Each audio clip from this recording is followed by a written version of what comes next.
कहते कीदृशो देह से अतिरिक्त आत्मा। दो प्रकार के लोकायत कहते हैं, दो प्रकार के होते हैं। एक कह रहे अन्नमय शरीर, अन्नमय कोष को आत्मा मानते, कुछ अन्नमय कोष को आत्मा नहीं मानते, अन्य भिन्न मानते। कह रहे कीदृशो देह से अतिरिक्त आत्मा केन व प्रमाण न उगम्यते इति आशंका। किस प्रकार से देह से अतिरिक्त आत्मा और किस प्रमाण के द्वारा जानी जाती है, ऐसी प्राप्ति हो जाने पर कहते हैं। प्रत्यक्षत्वेन अभिमता हम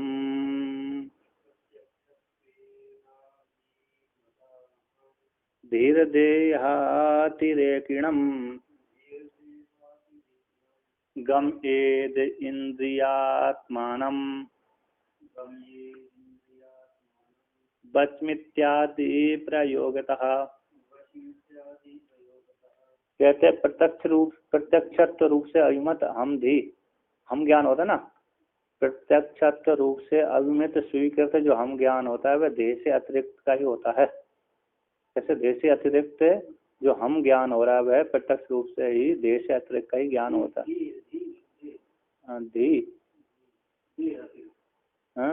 देह से अतिरिक्त जीवात्मा का ज्ञान होता है प्रत्यक्ष रूप से ही, प्रत्यक्ष रूप से अभिमत जो हम का ज्ञान है वह देह से अतिरिक्त का ही होता है। ऐसे देह से अतिरिक्त का ही बोध कराता है। इंद्रिय आत्मानम बस्मी, इंद्रिय को ही आत्मा कहते हैं इत्यादि प्रयोग होने से, इंद्रिय आत्मा को ही है ना बस्मी कहते हैं। इंद्रिय आत्मानम, इंद्रियों को ही आत्मा मानते हैं इत्यादि प्रयोग होने से। इंद्रिय आत्मा है, ऐसी इंद्रियों ने बोला, वाक किया, बस्मी है ना, इंद्रिय आत्मानम बस्मी, इस प्रकार से इत्यादि प्रयोग होने से कहते हैं। इत्यादि प्रयोग होने से देह से अतिरिक्त आत्मा है ना। अन्नमय कोष को निश्चित कर दिया, आगे कहते हैं। तो टीकार कहते हैं हम बच्मी हम पश्यामी, मैं देखता हूँ, मैं सुनता हूँ, मैं खाता हूँ, पीता हूँ इत्यादि इंद्रियों को सब प्रत्यक्ष है ना। मैं बोलती हूँ, बच्ची में बोलती हूँ, हम पश्यामी मैं देखती हूँ इत्यादि प्रयोग दर्शन न होने से देह से अतिरिक्त हम बुद्धि गम्यानी इंद्रियाणी ही आत्मा थी। देह से अतिरिक्त हम बुद्धि को स्वीकृता नहीं, हम बुद्धि के द्वारा जाने जाने वाली इंद्रियों को ही आत्मा कहते हैं कुछ अन्यवादी। ठीक है ना। कहते ननु इंद्रियाणी अचेतना नाम कथम आत्मत्व आशंका।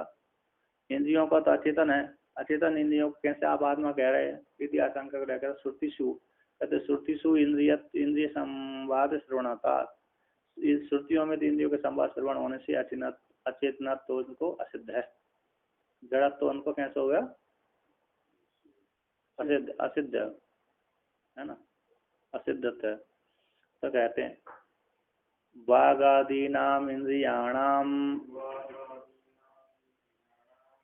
कलह श्रुतिषु श्रुतः तेन चैतन्य में तेषाम आत्मत्वम तथा एव ही।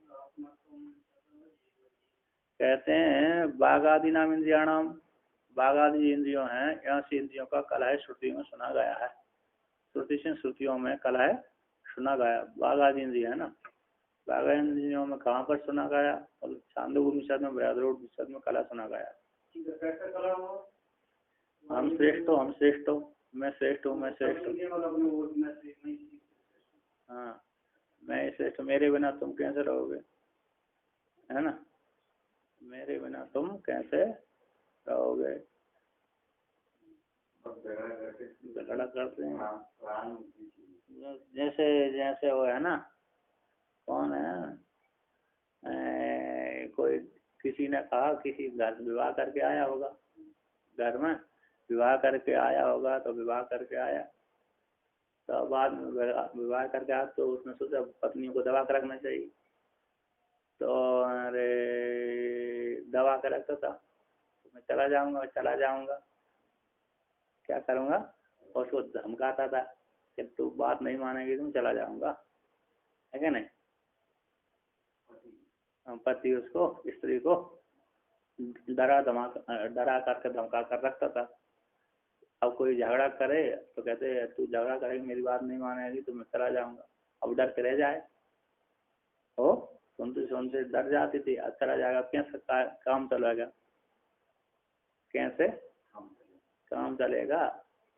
तो ये सुनते सुनते परेशान हो गए, कहा अरे तुम जा बार बार इतने कैसे चले जाओ, चले जाके देखो पहले हैं, जाके देखो। वो तो ये कहने वाले तो अलग ही होते हैं, करने वाले अलग होते हैं। अरे वो डींग तो मार दिया उसने, डींग तो उसने मार दिया। अब उसने पत्नी की बात लग गई, अब नहीं जाता हूँ तो कहती है तो ऐसा ही है। आज चला गया, उसकी पत्नी कहने के, पत्नी के ताने मारने के बाद सुनने, कहती यदि तुम बार बार मेरे को धमका रहे हो तो जाके बताओ मेरे बिना तुम कैसे रहोगे, है ना, मेरे बिना तुम कैसे रहो। उसने सोचा, कुछ सोचा मोचा नहीं, चला गया। 4-5 दिन तक बाहर रहा, 8-15 दिन तक बाहर रहा। देखो पत्नी की याद आए तो बिना बुलाए आ गए लौट है क्या नहीं, बिना बुलाए करने आ गए कि हाँ क्या कर रहे हैं, तो सरेंडर हो। फिर बाद में दोबारा उसने धमकाना बंद कर ही दिया है।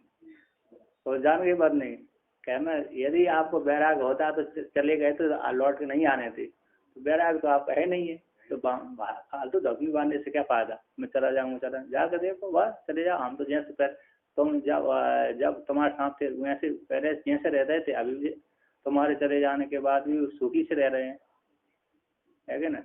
तुम्हारे जाने के पहले जब जैसे सुखी से रहते थे और तुम्हारे सहन करते हुए रह रहे थे, और जब तुम चले गए तुम बिना स्वतंत्र रूप से रह रहे थे, कोई परेशान नहीं थी, नहीं आना चाहिए थे, हिंदू आ गया हो लौट लाट के। तो उसी प्रकार एक हिंदुओं ने कहा मेरे बिना तुम कैसे रहोगे, तो हिंदुओं ने धमकी, जाओ जाकर देखो तुम्हारे बिना देख हम कैसी रहते हैं। 1 साल तक इंडिया घूमी, सबसे पहले चक्षु इंद्रिय, बाक इंद्रिय बोलने पटुए ना वो निकली। एक महीने 1 साल तक घूमी, उधर उधर परिक्रमा लगाई उसने, पूरे भारत का भ्रमण किया। 1 साल में जाकर उसने सोची खबर लेकर तो आऊँ कैसे हैं रे रह रहे हैं मेरे बिना। आकर देखो उनका सारा कार्य हो रहा है। उन्होंने पूछा तुम मेरे बिना कैसे रह गए, तुम मेरे बिना कैसे कार्य कर रहे। अरे ऐसे गूंगा का चलता है वैसे हमारे चल गए, बस अकेले बोलने वाली नहीं मिली बस। तो उनका मैं श्रेष्ठ नहीं हूँ, तो क्रम से नहीं, वहाँ पर क्रम से निकले, लास्ट में आकर प्राण श्रेष्ठ हुआ। तो कहते हैं उनका है ना, तो तेन इसी हेतु से चैतन्यम, तेन इस श्रुति में वहां पर करा सुने जाने से इसी हेतु से चैतन्यम एतेषाम इंद्रियाणाम आत्मत्व सुना गया। इसी तथा उसी हेतु से कैसे उन इंद्रियों को कैसे चैतन्य है, चैतन्य होने कारण चैतन्य नहीं होगा तो कला कैसे होगा, चेतन है इसलिए जड़ नहीं हो सकती, इसलिए वो इंद्रिय कैसे चेतन आत्मा है, इसी हेतु इंद्रिय आत्मा, इंद्रिय को आत्मा मानने वाला है ना, दोष इंद्रिय को आत्मा मानते हैं। कहते हैं चेतन का ही आत्मत्व लक्षण होने से चेतना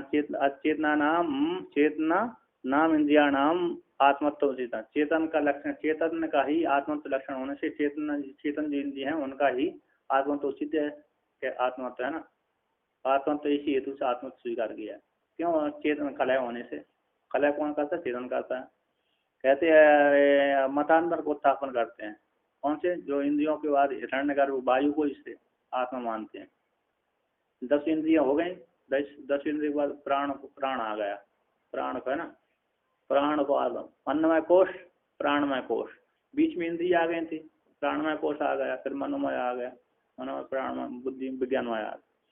हिरण्यगर्भ प्राण आत्मा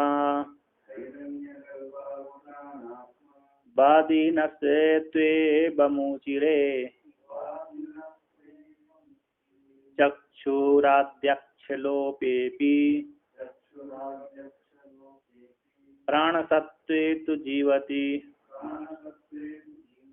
तो कहते हैं हिरण्यगर्भ प्राणात्मत्ववादिना, यहाँ पर कहते हैं कुछ जो हिरण्यगर्भ की उपासना करने वाले हैं ना, हिरण्यगर्भ की उपासना करने वाले हैं, तो प्राण की उपासना करने वाले हिरण्यगर्भ अथवा प्राण को आत्मा स्वीकार करते हैं, है ना। प्राणत्व वादिना, प्राणत्व जो वादी प्राण को आत्मा मानने वाले कहते हैं, एवं उसी कहते हैं हिरण्यगर्भ ही आत्मा है, यानी प्राणी आत्मा है, लिंग शरीर ही आत्मा, लिंग हिरण्यगर्भ मतलब लिंग शरीर, यानी मतलब लिंग शरीर तो है किंतु वायु प्रधान है ना।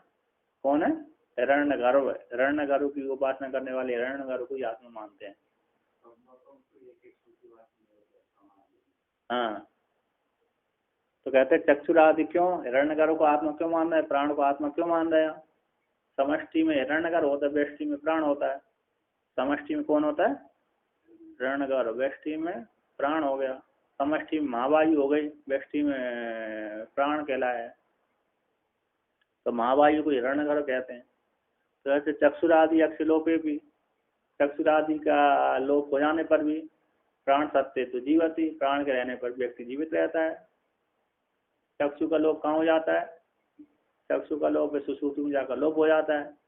चक्षुरादि अक्ष के लोप हो जाने पर प्राण के रहने पर व्यक्ति जीवित रहता है। आंख बंद कर लिया तो सारी बंद कर लिया तो प्राण तो चलता ही रहता है, मरता थोड़ी है। आंख आदि बंद करने से व्यक्ति मरता नहीं है। सुषुप्ति जागृत स्वप्न प्राण इंद्रिय चलती भ्रमण करती हैं तो जीवित है, किंतु सुषुप्ति जाकर के इंद्रिय भी नहीं रहती और व्यक्ति प्राण चलते हैं वहां पर।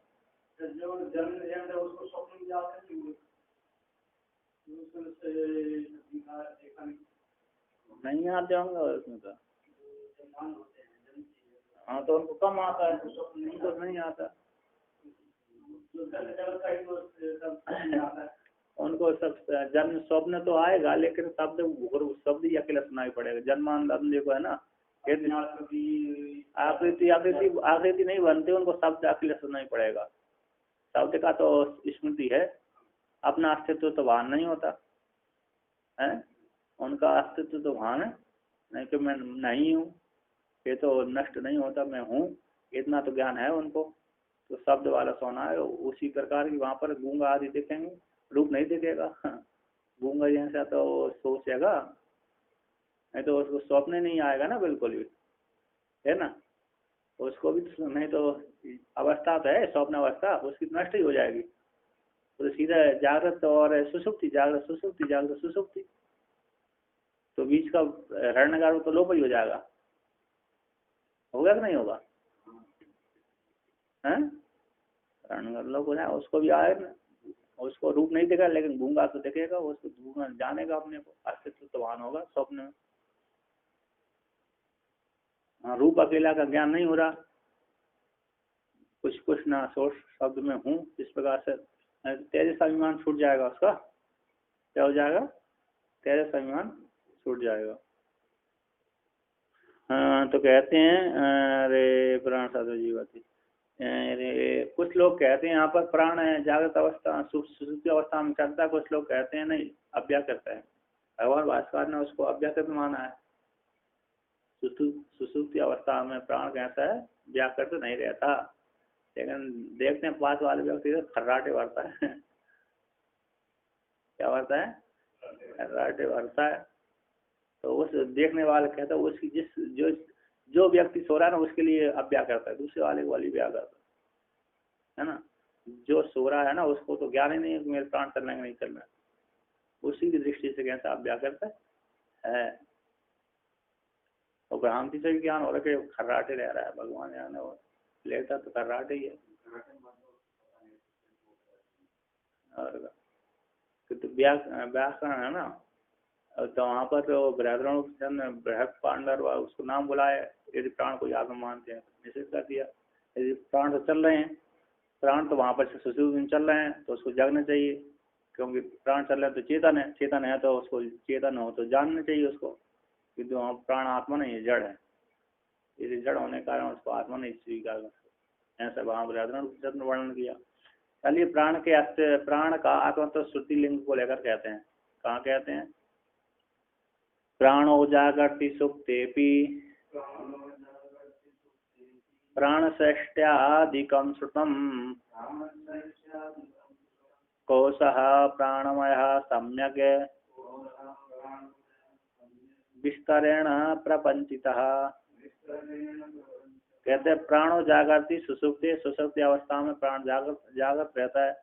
और प्राण का श्रेष्ठ आदि भी सुना गया श्रुतियों में, श्रुतियों में प्राण का सबसे श्रेष्ठ, हम श्रेष्ठ सारी इंद्रिय जब निकल गए क्रम से, तो प्राण जब तो सारे निकल के आ गए क्या मैं श्रेष्ठ नहीं हूँ, मैं श्रेष्ठ नहीं हूँ। तो प्राण जब क्या प्राण की बारी आई, प्राण की बारी प्राण निकलने लगा, तो जैसे प्राण निकलने लगा सारी इंद्रिय भी अदर हो गई, इंद्रिय आदि भी कैसे हो गई, अदर हो गए, वो भी नहीं रह पाए। कहते इंद्रिय तो जड़ होती है, उनमें क्या उनके अभिमानी देवताओं का संवाद है ना, अभिमानी अभिमान करके ऐसा उनका संवाद है, नहीं तो इंद्रियों में झगड़ा पगड़ा नहीं होता। और क्या। तो यहाँ पर कहते हैं अरे प्राण जाग सुसुप्ति अवस्था में प्राण जागता है, प्राण आदि को श्रेष्ठ सुना गया। कोश इसलिए जो प्राणमय कोश है सम्यक है, विस्तार रूप से प्रपंच किया है, तैतृय उपनिषद में अन्य अन्य उपनिषद में वर्णन किया है। तो प्राण कहाँ पर है, प्रश्न उपनिषद का कहते हैं प्राणादया एव एतस्मिन् पुरे जागृति। प्राण आदि है ना, प्राण आदि इंद्रिय इतस्मिन् कहते हैं एतस्मिन् पुर में शरीर में जागृत रहता है, सारी इंद्रिया तो सो जाती है किंतु प्राण पंच प्रति वाला प्राण जागृत रहता है, ठीक है ना, सुसुप्ति में। कहते इत्यादि द्वारा प्राण जागरण श्रूयते श्रुति द्वारा। तो तत्प्राणे कहते तत्व प्राणे प्रपन्नम उदत्ति उदतिष्ठद तद उक्तम अव्यवदत् तद एतद उक्तम इति प्राण से श्रेष्ठकार्यम श्रूयते। तो कहते हैं यहाँ पर अरे तत्प्राणे प्रपन्न, उस प्राण के में ही प्रपन्न लीन हो जाती हैं सारी इंद्रियां, बाघादि इंद्रियों में प्रपन्न हो जाती लीन हो जाती हैं। तद है ना उदतिष्ठत, उस प्राण के उठने पर सारी उठ जाती हैं, उत्करण करने पर उस प्राण के निकलने उत्क्रमण करने पर सारी कैसी हो जाती हैं, क्या करती हैं, इंद्रियां भी उत्क्रमण करती हैं। प्राण के उत्क्रमण करने पर, प्राण के निकलने पर शरीर के निकलने पर वो भी निकल जाती हैं। शरीर से प्राण के निकलने पर इंद्रियां क्या हो जाती हैं, निकल जाती हैं उत्करण करने पर। इसलिए उक्त श्रेष्ठ है, उक्त कथितम आ गया। तो उक्त अभवत प्राण इसलिए श्रेष्ठ है। तो कहते हैं इसलिए तो जो भी आदि इंद्रिय है ना, इंद्रिय सारे उस प्राण के लिए क्या कहते, सारी वो बाहर भेंट करके भेंट देती हैं।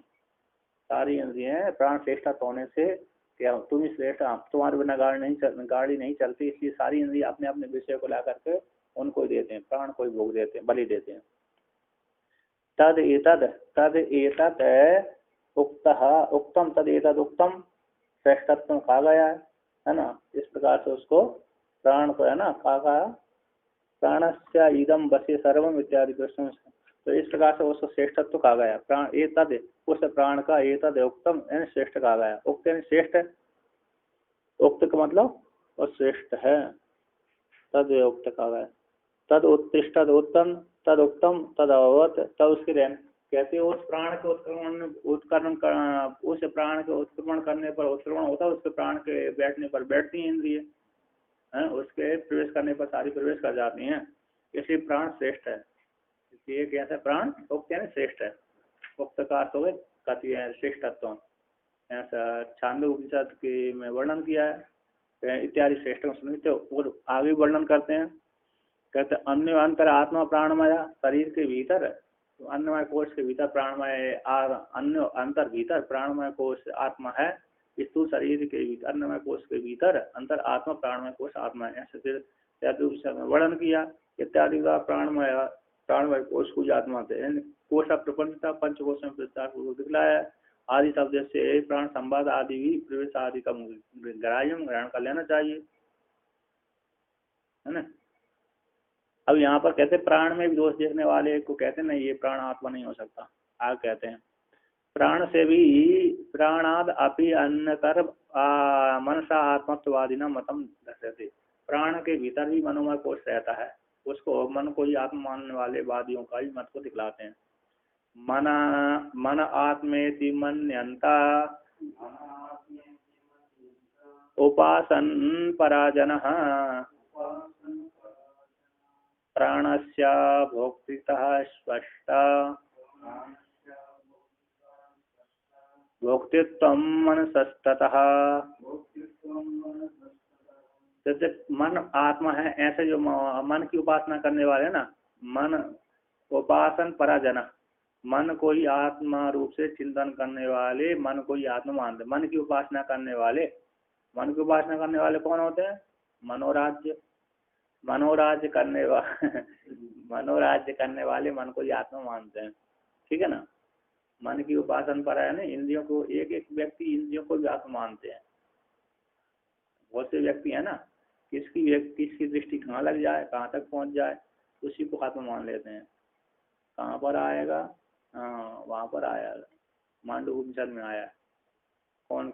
मांडू ने इसमें, इसी में ही तो आया था, पंचदशी में ही आया था। भूतों की उपासना करने वाले, ईश्वरत्व मानने वाले, मांडूक में भी आता है, उसमें भी आता है, इसमें भी आता है। तो कहते हैं मन की उपासना करने वाले तो मन को ही आत्मा मानते हैं, जाना। और प्राणस्य अभोक्तृता स्पष्ट, भोक्तृत्व मन सतता, प्राण का तो भोग नहीं होता है ना, प्राण का भोक्तृत्व स्पष्ट नहीं है, किंतु मन का भोक्तृत्व स्पष्ट ही है।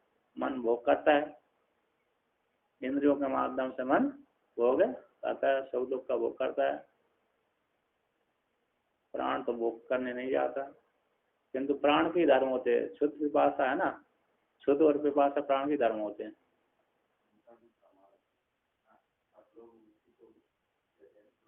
हाँ, प्राण नहीं खाए तो आपका शरीर नहीं चलेगा, लेकिन सुख दुख का भोक्ता प्राण नहीं है, सुख दुख का भोक्ता मन है। तो कहते हैं प्राण का भोक्तृता स्पष्ट है, भोक्तृत्व तो मन का ही है। तो कहते हैं अब मन के आत्मा युक्ति प्रतिपादित श्रुति को लेकर कहते हैं मन ए मनुष्याणाम कारणम बंध मोक्षयो,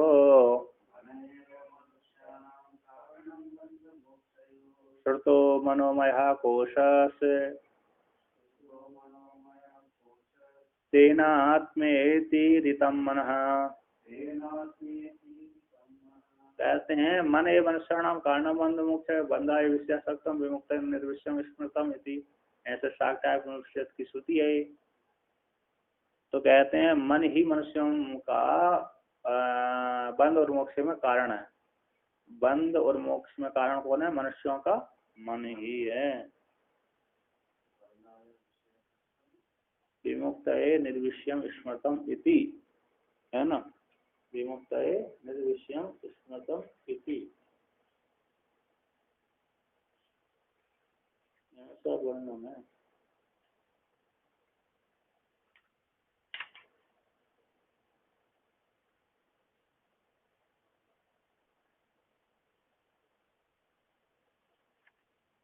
तो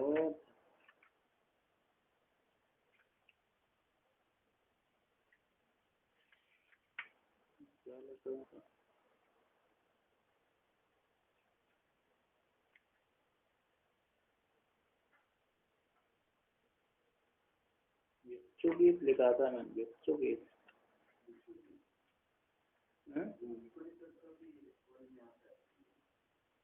श्रीमद् भागवत में मिला था, श्रीमद् भागवत तो भागवत है,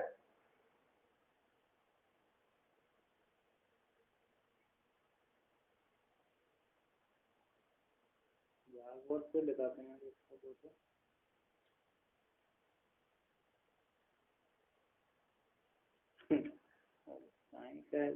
लिख के तो रखा था मैंने, भाग जाता है ना।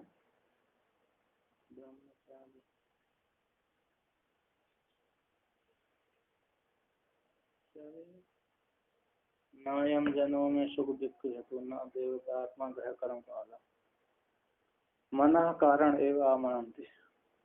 मिल गया था एक जगह, मैंने पिछले को लिखा तो है मैंने, लेकिन वो नहीं भूल जाता।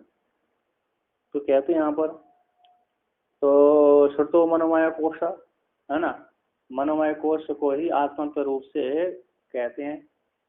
आत्मा मनोमय कोश सुना गया है, प्राण के भीतर मनोमय कोश सुना गया है, श्रुत है।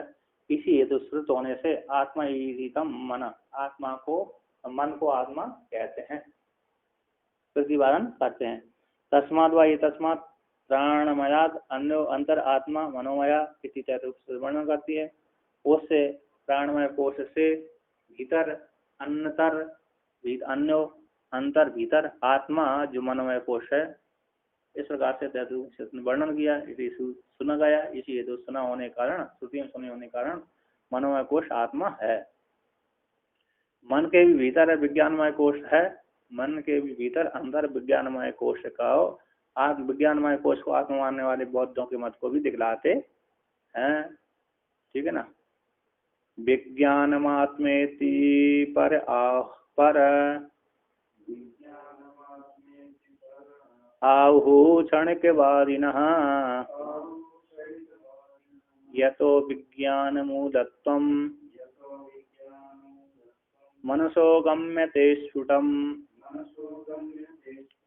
विज्ञानमय आत्मा है, विज्ञानमय आत्मा ऐसा क्षणिक विज्ञानवादी, क्षणिक विज्ञानवादी उससे पर मन को ही आत्मा विज्ञान को ही आत्मा मानते हैं। मन से परे जो विज्ञानमय कोश है उसी को ही क्षणिक बुद्धिवादी बौद्ध मत वाले बुद्धि को ही क्या मानते हैं, आत्मा मानते हैं। यह तो इसी विज्ञान मूलत्वम मनुष्य गम्यते सृष्टतम, क्योंकि मन की उत्पत्ति विज्ञान से होती है। मन की उत्पत्ति कहाँ से होती है, बुद्धि से उत्पन्न होता है। बुद्धि कारण है, वो मन कार्य है। तो इसलिए यहाँ पर मन का विज्ञान मूल है। मन का मूलत्व तो कौन है, विज्ञान है, इसलिए स्पष्ट जाना गया है, जाना जाता है। इसलिए विज्ञान में कोशी आत्मा है। विज्ञान के अनंतरों कहते हैं विज्ञान मन शब्द वाच्य से अंतकरण से एकत्वात् कथम मनोविज्ञान हो कार्यकरण भावित आशंका। अरे विज्ञान मन तो दोनों अंतकरण के हैं, दोनों शब्द वाच्य दोनों का विज्ञान में कोश, विज्ञान और मन शब्द है। कभी विज्ञान शब्द से भी मन को ले लेते हैं, कभी मन शब्द से विज्ञान ले लेते हैं, कभी विज्ञान मन शब्द से बुद्धि ले लेते हैं, अब वो चित्त को भी ले लेते हैं, अहंकार को भी ले लेते हैं। तो अंतकरण एक कभी एक कर देते हैं, कभी चार कर देते हैं, कभी दो ही कर देते हैं। कहते शब्द वाच्य अंतकरण का विज्ञान मन और शब्द से विज्ञान और मन, ये शब्द वाच्य अंतकरण का एक होने से कथम विज्ञान और मन और विज्ञान दोनों कार्यकरण भाव, ऐसी आशंका हो जाने पर कहते हैं उसको पालन करने के लिए दोनों में भेद को दिखलाते हैं, दिखलाते। ठीक है ना। हम वृत्तिरिदम वृत्तिर इत्यन्तः करणं द्विधा विज्ञानं स्यादहं वृत्तिर इदं वृत्तिर्मनो भवेत्। कहते हैं अंतःकरण की दो वृत्ति होती है। अंतःकरण दो प्रकार का होता है, उसकी दो वृत्तियां हैं, एक हम वृत्ति होती है, एक इदम वृत्ति होती है ना। अंतःकरण दो प्रकार का होता है और उसकी दो वृत्तियां हैं, एक इदम वृत्ति और एक हम वृत्ति। बोलते हैं हम वृत्ति विज्ञानमय कोश को कहते हैं और इदम वृत्ति मनोमय कोश को कहते हैं। हम जो वृत्ति होती है वो विज्ञानमय होता है, विज्ञान होता कहलाता है, और इदम वृत्ति मन कहलाता है ना। हम से इदम आता है, पहले हम आता है, फिर इदम आता है। पहले हम है तो जगत है, हम नहीं है तो जगत भी नहीं है। तो दोनों के कार्य कारण भाव को भी कहते हैं हम, क्या कहते हैं, हम प्रत्यय बीजत्वम इदम वृत्तेरिति स्फुटम अविद्वः स्वमात्मानं बाह्यं वेत्ति न तो क्वचित्। कहते हैं हम प्रत्यय बीजत्वम इदम वृत्तिर इति स्फुटम, इदम वृत्ति का स्पर्श, इदम वृत्ति का जो हम प्रत्यय बीज है, इदम वृत्ति कहाँ से उठती है, हम से उत्पन्न होती है। इदम वृत्ति का बीज कौन है, हम प्रत्यय है, हम प्रत्यय बीजत्व इदम वृत्ति का बीज है। इति स्फुट है। ऐसे हम वृत्ति को न जान करके, हम वृत्ति वाली कहते स्वम आत्मान हम वृत्ति न विदित्वा, न जान करके, भायम वेत्ति न तो कश्यते, नहीं जानकर बाहर घूमता है मन, तो कुछ भी नहीं जान पाता। अरे पहले हमको जान ले तो सब कुछ मिल जाएगा, है ना। अहंकार और दियम रूते सप्तमा प्रतिबोध होते परमानंदे ना तुम ना हम ना वही जगत। ये कहाँ का श्लोक, मला ही नहीं। भगवान भास्कर की इतनी जो प्रक्रिया है ना, ये लिखी है ना, इसमें भी नहीं दिखता। कहाँ का आगम का ऐसा है।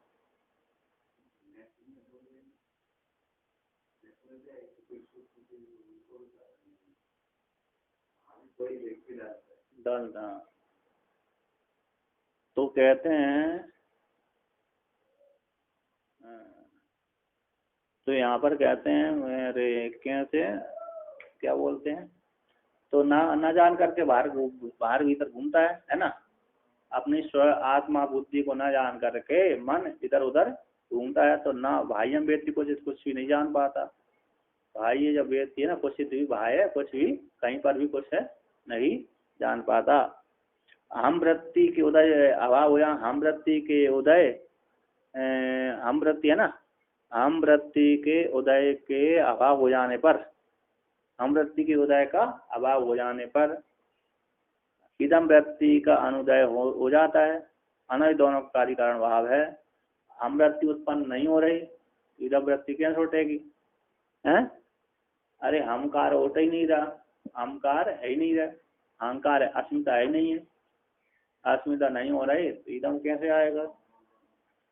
ज्ञानी को कोई नहीं चाहिए, कुछ वस्तु नहीं चाहिए, इसको इदम वृत्ति बनती नहीं है। ज्ञानी को कुछ चाहिए नहीं, इदम वृत्ति बनती है? नहीं बनती, कुछ चाहिए नहीं उसको। तो हम वृत्ति के उदय का अभाव हो जाने पर इदम वृत्ति का उदय नहीं होता। इसी दोनों में कार्य कारण भाव है। हम वृत्ति के उदय होने पर इदम वृत्ति उत्पन्न होती है। स्वर्ग को इच्छा भोगने की इच्छा नहीं है तो कर्मकांड भी नहीं करता। स्वर्ग को भोगने की हमको इच्छा हो तो यज्ञ आदि कर्म करें, दान पुण्य दें, तीर्थ सेवन करें, संध्या बंदन करें तो स्वर्ग आदि की इच्छा नहीं है तो संध्या बंदन नहीं करना, करना है। अच्छा, संध्या बंदन करने से स्वर्ग फल की प्राप्ति होती है। यदि आपको स्वर्ग फल चाहिए तो संध्या बंदन करने से आपको स्वर्ग फल की प्राप्ति होती है। नित्य कर्म करने के अनंतर तो आता है नहीं, मीमांसकों के अनुसार, मीमांसकों के अनुसार है नित्य कर्म है, करने से कोई फल नहीं मिलता, नहीं करोगे तो प्रत्यवाह लगेगा। ठीक है।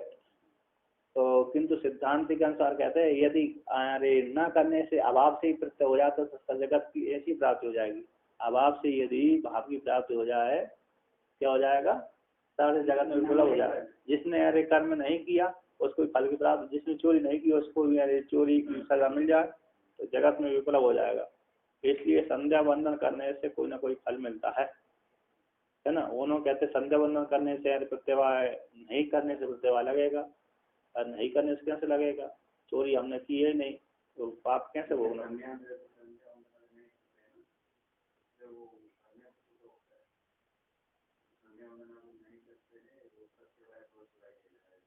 तो सिद्धांत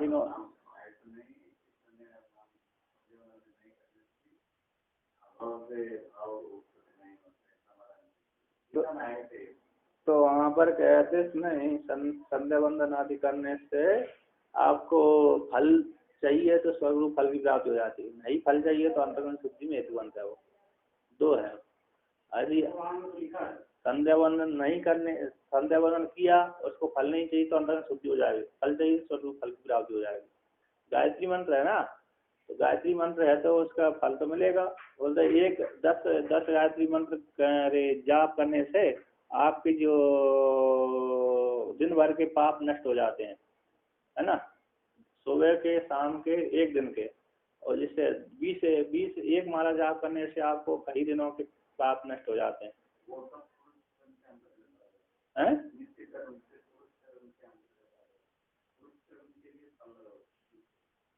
क्या क्या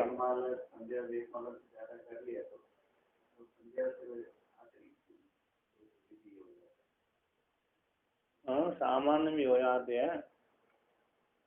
मतलब संध्या बंदन करने से आप व्यक्ति एक माला तो करेगा ही, 2 माला करेगा, है ना, तो उसको फल प्राप्त होता है संध्या बंदन करने से।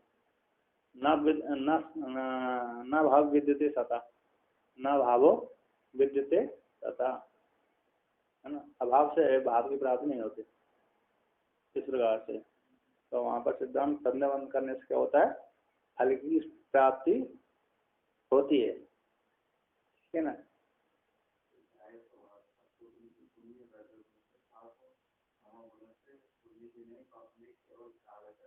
क्षेपण होता है। तो यहाँ पर कहते हैं तो ये हो गए ना। अब आप कहते हैं इतने तस्य विज्ञान का भी क्षणिकत्व होने में अनुभाव को प्रमाण देते हैं। क्षणे क्षणे जन्म नासौ अमृतिर्मितौ यतः विज्ञानम क्षणिकम तेन स्वप्रकाशम स्वतोमितः। कहते हैं क्षण क्षण में जन्म नाश अमृति, अमृति का भी ना मिथ है, ये तो इसी हेतु से अमृति के जन्म नाश से दोनों जाने गए हैं। प्रत्येक क्षण में कैसे उत्पन्न होता है, प्रत्येक क्षण नष्ट होता है। क्षण क्षण जन्म नाशौ अमृत्य, अमृति के प्रत्येक क्षण में नाश और जन्म होता है। जान नाश हो गया, जन्म हो गया, जन्म हो गया, नाश हो गया। ये तो है ना, ये तो मतलब नाश जन्म है। या तो इसी अमृति के नाश जन्म होते रहते हैं प्रत्येक क्षण में। अतः इसी या तो इसी कारण, इसलिए ऐसे विज्ञान क्षणिकम, विज्ञान में जो कोष रूप आत्मा है वो क्षणिक है। तेन इसी हेतु स्वप्रकाशम स्वतो में थे, स्व प्रकाश को स्वतः रूप से ही मित होते है, स्व का ही अनुभव है। कैसा है? स्वप्रकाशम स्वतो स्वरूप से ही मित हो, स्वरूप स्वतः मित हो जाने से इसी हेतु से विज्ञानमय कोण से आत्मा जो क्षणिक आत्मा है। कहते हैं क्षणिकत्व को पालन करके स्वप्रकाशम, स्वप्रकाश है, स्वप्रकाशत्व स्व के द्वारा ही परिमित होने से, स्वप्रकाशम स्व के द्वारा परिमित होने से, मित होने से इसी क्षणिक विज्ञानमय आत्मा कैसे क्षणिकत्व है, स्व के द्वारा ही जाना गया है। स्वप्रकाशम स्वतः ही मित होने जाने जाने से। अब यहाँ पर कहते हैं विज्ञान का आत्मत्व में आगम प्रमाण भी देते हैं, श्रुति प्रमाण देते हैं। विज्ञानमय कोशोयम जीवित्यागम जगु सर्व संसार एतस्य जन्मनाश सुखादिकः। कहते हैं विज्ञानमय जो एक आयम है, जो विज्ञानमय कोश है, जीवात्मा है, ऐसा लोग वह कहते, आगम वेद को जानने वाले कहते हैं, है ना। वेद को जानने वाले कहते कि जो विज्ञानमय कोश है वे जीवात्मा है। अयम जो जीवात्मा विज्ञानमय कोश वाला जो जीवात्मा है। सर्व संसार एतस्य जन्मनाथो, सारे संसार है ना, सारे संसार है, सर्व संसार एतस्य इसी का ही, जीव का ही, जन्मनाश सुखादिकम, जन्मनाश सुखादि का सारे संसार इसी के ही होते हैं। जन्म होता है, नाश होता है, सुख दुख आदि इसी को, इसी जीव के ही सारा सर्व संसार है। ब्रह्म चेतना आदि का कुछ नहीं है, इसी जीव के ही जन्म होता है, नाश होता है, सुख होता है, दुख होता है आदि सभी। जड़ के लिए ना सुख है, ना दुख है, ना नाश है, ना जन्म आदि कुछ नहीं, ठीक है ना। इसी जीव के लिए सारा जगत है। तस्मात् व एतस्मात् मनोमयाद अन्यो अंतर आत्मा विज्ञानमय विज्ञानम यज्ञम तनुते। कहते हैं उस मनोमय कोश से भीतर आत्मा विज्ञानमय कोश है, विज्ञानमय आत्मा है, और विज्ञानम यज्ञम तनुते, विज्ञान रूप ज्ञान रूप यज्ञ को विस्तार को प्राप्त होता है। इत्यादि वाक्य को विज्ञान का आत्मत्व प्रतिपादन, इत्यादि वाक्य है ना, विज्ञान का आत्मत्व प्रतिपादन करने वाले जाने जाते हैं, ठीक है ना।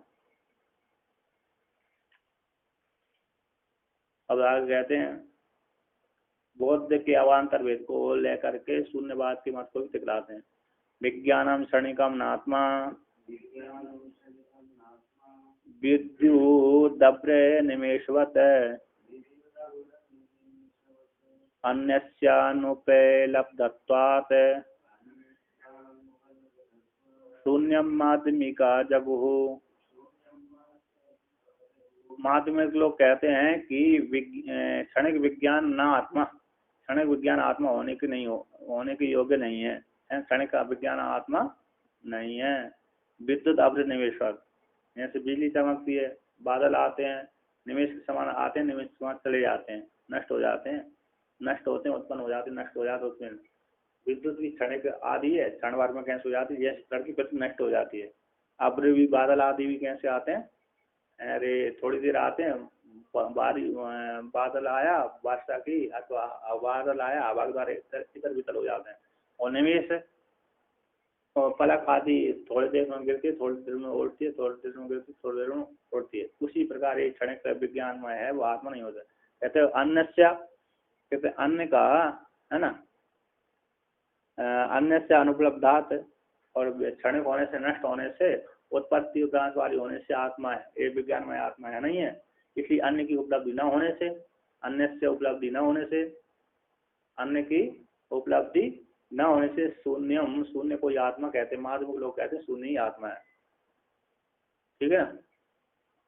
तो उसमें श्रुति को भी लेकर कहते हैं। कैसे? उसको जाना कैसे?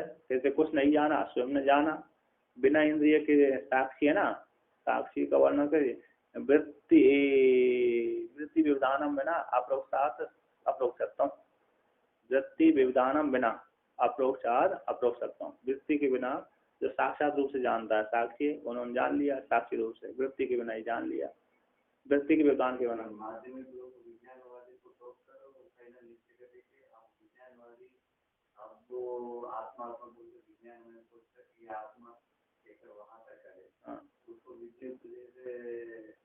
उत्पत्ति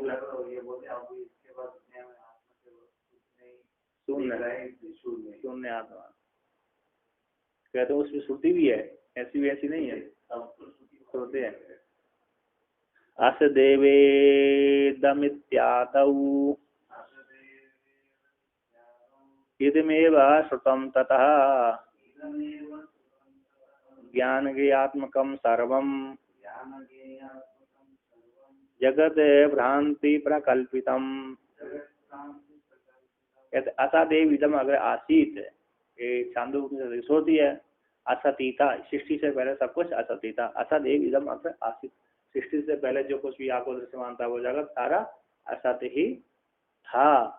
तो इदम, तो यह ही श्रुति में सुना गया है ना, छांदोग्योपनिषद की श्रुति में सुना गया। तथा इसी दूसरे ज्ञान ज्ञात्मकम, जो ज्ञान और इंद्रिय ज्ञान हो गए प्रमाण है, ज्ञात्मक जो जाना जा रहा है, ज्ञान ज्ञात्मक सर्वम जगत है, जितना भी जो जगत दिख रहा है, ज्ञान के स्वरूपात्मक जितना भी जगत दिख रहा है वो भ्रांति प्रकल्पित, भ्रांति द्वारा कल्पित है।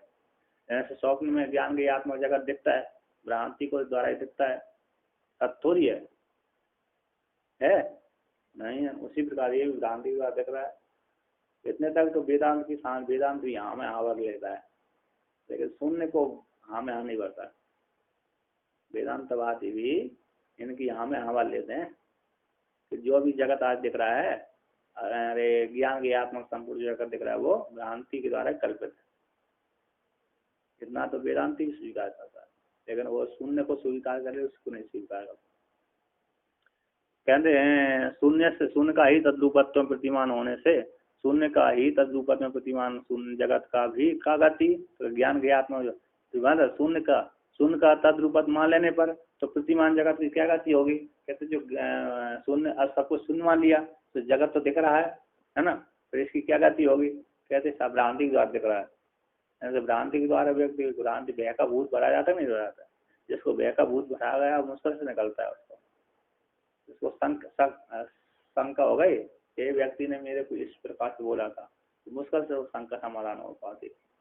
संशय है ना, हाँ संशय आत्मनसति, संशय हो गया, शक हो गया, अमुक व्यक्ति मेरे पे ऐसे करता है, तो मुश्किल से निकल पाती वो शंका, संशय निवृत्ति होती।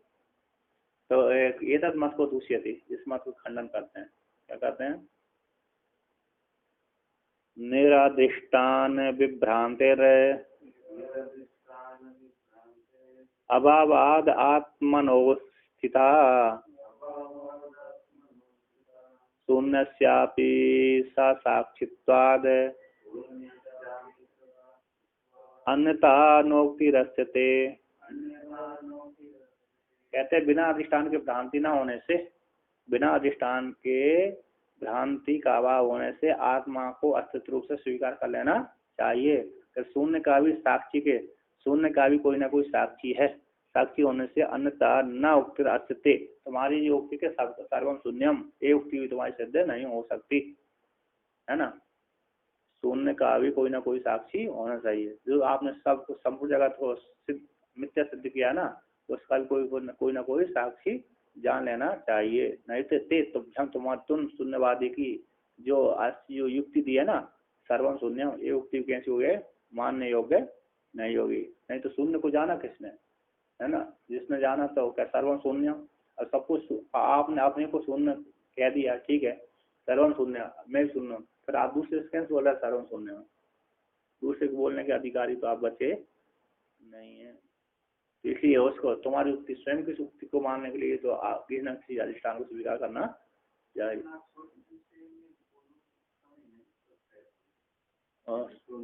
थोड़ा अंधकरण दूसरे तब मांस खाते थे वो, तो बुद्ध भगवान ने सभी को मांस खाने की छूट दे दी थी। हैं? कुछ वर्ग तो जो नहीं खाते थे, जो खाते थे उन्होंने ग्रंथ लिखा होगा है कि नहीं? जो खाने वाले ग्रंथ हो गए, ना खाने वाले साधना करते रहे, अंतर्गण शुद्धि करते रहे, वो मन को एकाग्र करते रहे। मन तो चंचल है तो एकाग्र हुआ नहीं उनका, ठीक है ना।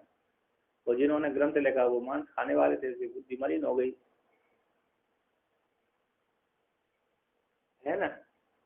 उन्होंने कहा कि मांस खा सकते नहीं खा सकते, कि आग्रह नहीं करना, हमारे निमित्त न मानना हो। मांस खाने से पशु हिंसा से हिंसा होती है ना। तो हिंसा होती तो हिंसा करना चाहिए कि नहीं करना चाहिए? कि नहीं करना चाहिए, हिंसा होती पाप होता है। कि यदि मांस खाना चाहिए कि नहीं खाना चाहिए? यदि स्वयं मार के खाओगे, स्वयं मार के नहीं खाना चाहिए। यदि कोई दूसरा दे दे तो उसमें कोई दोष नहीं, समस्या नहीं, खा लेना चाहिए। इसलिए बहुत व्यक्तियों के लिए पहले मांस व्यवस्था होती थी। हाँ, और ये भी अरे बुद्ध भगवान भी मांस खा कर मरे थे। हाँ, बुद्ध भगवान जब मरे थे कहते मांस खाकर के मरे थे, किसी का भिक्षा में आया था मांस। अब भिक्षा दे देगा तो क्या निषेध करना चाहिए? नहीं करना चाहिए, किसी ने ठीक निषेध नहीं करना चाहिए, जो मिल गया खा लेना चाहिए, है ना। खाने योग्य पदार्थ तो वहाँ के मांस दे दिया तो मांस दे दिया तो अब भिक्षा मिला तो क्या नहीं सकते, खा लेते। तो ना मांस को भी खा लिया, स्वीकार कर दी। तो कहने और उसमें मांस भी उन्होंने छूट दे दी थी, इसलिए मांस खाते थे बहुत युग। दीक्षा में जो भी मिले वो तो प्रेम का ऐसा ऐसा हम ही सुन जाए। तो अगर ऐसी चीजें मिलती हैं तो उसको ग्रहण नहीं करना चाहिए, नहीं करना चाहिए। उन्होंने ग्रहण कर लिया मांसाहारी को। हम लोगों को कभी ऐसा मिले अगर वो तो कौन चेक करते हैं, और क्यों नहीं। तो यहाँ पर कहते हैं कि निस्वरूप शून्य, स्वरूप से शून्य है, स्वरूप से रहते शून्य का अधिष्ठान योग न होने से, बंध्या का पुत्र किसी का अधिष्ठान न बनने से, बंध्या का पुत्र किसी का अधिष्ठान न बनने से, और निराधिष्ठान से बिना अधिष्ठान के भ्रम की उत्पत्ति न होने से, जगत की कल्पना का अधिष्ठान आत्मा का सत्ता रूप से स्वीकार कर लेना चाहिए, है ना। शून्य का कोई स्वरूप नहीं है, और शून्य का स्वरूप न होने से अधिष्ठान की उसमें योग्यता नहीं है, और बिना अधिष्ठान के भ्रम की कहीं पर उत्पत्ति नहीं देखी जाती। तो इसी जगत की कल्पना का अधिष्ठान रूप आत्मा को आत्मा की सत्ता जरूर रूप से स्वीकार कर लेना चाहिए। किंच और भी तो शून्यवादी का भी शून्य का साक्षित रूप से, शून्य का साक्षित रूप से अवश्य, शून्य का भी साक्षित रूप से अवश्य आत्मा को स्वीकार कर लेना चाहिए शून्यवादी को भी। अन्यथा स्वयं की तत्व शून्यवादी का उस शून्य को जो सर्वम शून्य स्वीकार हुई ना, ऐसा नहीं, आत्मा को स्वीकार नहीं करेंगे शून्यवादी, आत्मा को स्वीकार नहीं करेंगे तो अस्य शून्य जो शून्य की युक्ति कही गई सर्वम शून्यम इति अभिधान है। ते तुम्हारे बौद्ध मत, आप बौद्ध मत में क्या न सिद्धि नहीं होगी, है ना। साक्षी इंद्रिय के बिना, इंद्रिय है ना, साक्षी किसको बोलते हैं? बोले इंद्रिय, बिना इंद्रियों के जानने से साक्षी होता है। एक ने बिना इंद्रियों के जानने से साक्षी दृष्टा, और इंद्रियों के द्वारा जानता है उसको दृष्टा कहते हैं, और बिना इंद्रियों जानता है उसको साक्षी कह देते हैं। साक्षी इंद्रियों ऐसा भी नित्य नित्य दृष्टा नित्य साक्षी है ना, ऐसा है, ठीक है।